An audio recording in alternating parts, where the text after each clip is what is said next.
"We need to check everyone's belongings," announced the shelter volunteer, clipboard in hand. The woman in the corner looked like she'd been living on the streets. Weathered features, mismatched layers of clothing, that hollow stare that comes from sleeping outside. When they reached her old backpack, the woman handed it over without protest. Inside, among expired coupons and a broken phone, lay an official document protected in plastic. The volunteer's eyes widened, then slowly looked at the woman who had been invisible just minutes before. Because heroes don't always look like what we expect. Welcome to Silent Warriors. Comment where you're watching from. Keep watching to solve this mystery. Maria Santos was 45 years old, 5 feet 6 inches tall, with disheveled brown hair and a face that carried life's hard lessons, quiet and withdrawn. She'd been coming to Hope Haven Shelter for 3 months, always choosing the same corner, never making eye contact with anyone. The shelter staff knew her as the Quiet Woman. Even learning her name had been difficult. When filling out the intake form, she'd only written Maria, and when pressed, added Santos. Address section blank, emergency contact blank, everything blank. Social worker Jennifer Miller had tried several times to get Maria talking. "Where do you live? Do you have family? How can we help?" But Maria always gave the same response. "I'm fine, just temporary." Then she'd retreat back to her corner. The other shelter clients barely noticed Maria. She was so quiet it was like she wasn't even there. During meals, she always waited at the back, taking whatever was left after everyone else had been served. Never complained, never made requests. The volunteers saw Maria as one of the easy clients. Didn't cause trouble, sat quietly, left quietly when her time was up. Nobody wondered about her story. Everyone had a story, but most of the time they didn't want to hear those stories. But Maria Santos had a story. She just didn't share it with anyone. Every evening after leaving the shelter, Maria would walk through the downtown parks. Sometimes she'd sit on a bench for hours, watching people pass by. People going home, people leaving work, people living their normal lives. She'd had a normal life once. House, car, salary, future plans. But that was long ago, like a different lifetime. Hope Haven Shelter conducted special security checks on weekends. This was for both safety and hygiene. Too many people coming and going, sometimes bringing inappropriate substances, weapons, or prohibited items. Jennifer Miller, the social worker, managed these inspections. What they'd do was simple. Everyone's bags, pockets, and belongings would be checked. Those who objected could stay, but those who didn't follow the rules had to leave. "This is just a routine check," Jennifer explained over the PA system. "We're doing this for everyone's safety. Please be patient." Maria sat in her corner, watching others get in line. Her backpack rested on her knees, old, worn, but she tried to keep it clean. When Maria's turn came, Jennifer smiled. "Hello, Maria. Just like always, just a quick check." Maria nodded and handed over the bag. She didn't object, didn't ask questions. She silently watched Jennifer open the bag. There wasn't much inside. A few clothes, all neatly folded and clean, an old toothbrush, a small water bottle, a few granola bars, expired coupons, an old phone with a cracked screen. "Is this all?" Jennifer asked, surprised. Most people's bags were much fuller. Maria shrugged. "I don't need much stuff." Jennifer continued checking the bag's depths. The bag was old and might have hidden pockets. She felt around with her fingers. That's when she felt something plastic. In the bag's inner pocket, carefully hidden, was a document in a plastic sleeve. "What's this?" Jennifer asked as she pulled out the document. Maria's face tensed. "Personal papers." Jennifer examined the plastic sleeve. The document inside looked official, but she couldn't tell what it was. "May I open it?" Maria hesitated for a moment, then nodded. "You can open it." Jennifer carefully opened the plastic sleeve. The document inside was printed on thick official paper. At the top was the seal of the United States, below it the signature of Congress. Jennifer began reading and stopped, breathless. Congressional Medal of Honor. On behalf of the United States Army, for extraordinary heroism and conspicuous gallantry in the face of the enemy, risking her life above and beyond. The document was issued to Maria Elena Santos. Date, October 15, 2011. Location, Afghanistan, Kandahar Province. Jennifer's hand began to tremble. The Congressional Medal of Honor was America's highest military decoration, only given to soldiers who showed extraordinary courage. And there were very few. When Jennifer looked up at Maria with wide eyes, the woman's distant gaze confirmed everything. It was real. This homeless woman sitting quietly in the corner was a Medal of Honor recipient. The details in the document were incredible. Maria Santos, then Sergeant Santos, had gone into enemy fire in Afghanistan to save her comrades, risking her own life to save 6 soldiers. Jennifer could barely process it. 6 people. This quiet woman had saved 6 soldiers' lives. For the first time in months, Maria began to speak. Her voice was calm, almost detached, as if telling someone else's story. She explained how saving those 6 people had killed something inside herself. When she came home, she couldn't live a normal life anymore. The PTSD was overwhelming. She couldn't sleep, was afraid of sounds, afraid of people. She'd received treatment for 2 years, but some wounds never fully heal.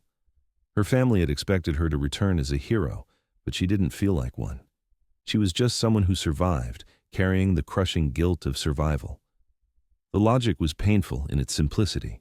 For 6 people to live, many others had died. And she thought constantly about those who didn't make it home. Why them and not her? Why was she the one who survived? As Jennifer continued examining the document, Maria's story unfolded like pages from a classified file. October 15, 2011. Kandahar, Afghanistan. Maria was on outpost duty when the attack began at 5 a.m. Her voice remained eerily calm as she recounted the details, as if narrating someone else's nightmare. Taliban fighters had attacked from 3 directions: rockets, mortar fire, automatic weapons raining down on their small outpost of just 12 soldiers. In the first wave, they lost 3 comrades. Their commander was wounded. Maria, serving as medical personnel, watched as the rules of engagement dissolved into pure survival. The wounded had been moved to the main building, supposedly the safe zone, but their position was completely surrounded. Evacuation was impossible. Then came the order that changed everything: destroy ammunition, abandon position, standard military procedure. But 6 wounded soldiers lay helpless in that building. Maria faced an impossible choice. As the only medical personnel present, she made a decision that would haunt her forever.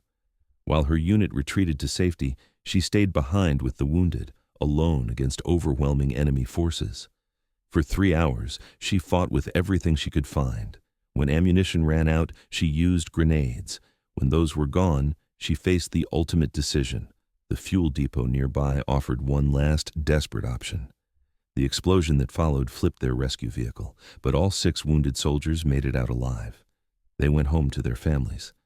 But Maria never truly made it home herself.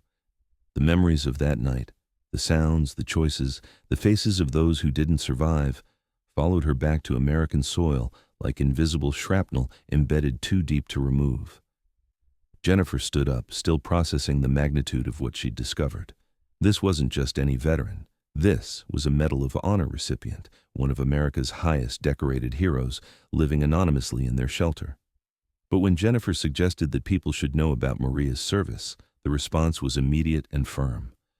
Maria didn't want recognition. She didn't want attention. She just wanted to disappear. The reason became clear as Maria continued speaking. In her mind, the medal didn't belong to her. It belonged to the comrades who died that night: Mike Johnson, Danny Phillips, Robert Rodriguez. They were the real heroes, the ones who fought knowing it was certain death. She had simply survived. This was the burden she carried. Survivor's guilt so profound it had consumed her identity. She hadn't saved 6 people. She had failed to save 3. The mathematics of trauma don't follow logic. Jennifer began to understand the invisible wounds that had driven this decorated soldier to the streets. Maria knew intellectually that she wasn't responsible for every death, but her heart remained unconvinced. The pain was constant, inescapable. But something shifted in that moment. Jennifer made a proposal that would change everything: a veteran support program at the shelter. Maria's experience, her understanding of trauma, could help others who were fighting the same invisible battles. The idea terrified Maria. She couldn't see herself as someone capable of helping others when she couldn't even help herself. But Jennifer planted a seed that would slowly take root. Maybe this was exactly what both Maria and other struggling veterans needed. For the first time in 3 months, Maria was offered something beyond temporary shelter. She could stay permanently. No more forms, no more uncertainty. She had found something she'd lost years ago, a place where she belonged. When Maria returned the following week, something had shifted. Jennifer's proposal had taken root during the long nights of consideration. Maybe, just maybe, she could try to help others navigate the same dark waters that had nearly drowned her. Her first assignment came in the form of David Miller, a 68-year-old Vietnam veteran whose wife had recently died, leaving him homeless and adrift. He sat in the same corner where Maria had spent countless hours, carrying the same invisible wounds from a different war. The conversation between them was sparse but profound. Maria simply introduced herself as a fellow veteran. David mentioned Vietnam, 1971. The decades between their conflicts meant nothing. The language of trauma was universal. When David asked why she was at the shelter, Maria's response was brutally honest. She had forgotten how to go home. David understood immediately. It was that kind of thing. The kind of wound that couldn't be explained to civilians, only recognized by those who carried similar scars. They sat in comfortable silence for hours. Sometimes the most healing conversations happen without words, just the presence of someone who truly understands. Over the following weeks, Maria watched David transform. The connection they'd formed seemed to breathe life back into both of them. She began to see that healing wasn't just an individual journey. Sometimes it happened through helping others find their way back to themselves. Jennifer noticed the change in both veterans and began giving Maria more responsibilities. She started distributing meals, engaging in quiet conversations, offering guidance when asked. Her presence alone seemed to communicate something vital. You are not alone, and there is no shame in needing help. As weeks passed, Maria's role at the shelter evolved naturally. Her connection with David had sparked something she thought was lost forever, a sense of purpose that extended beyond mere survival. Jennifer approached her with a significant request. The city council was holding budget hearings for the shelter, and they needed someone to speak about the importance of veteran services. Maria's immediate response was panic. Standing before crowds, being seen as a hero, these were exactly the scenarios she'd spent years avoiding. Jennifer's persistence revealed the impact Maria hadn't recognized. David was thriving in ways that surprised everyone.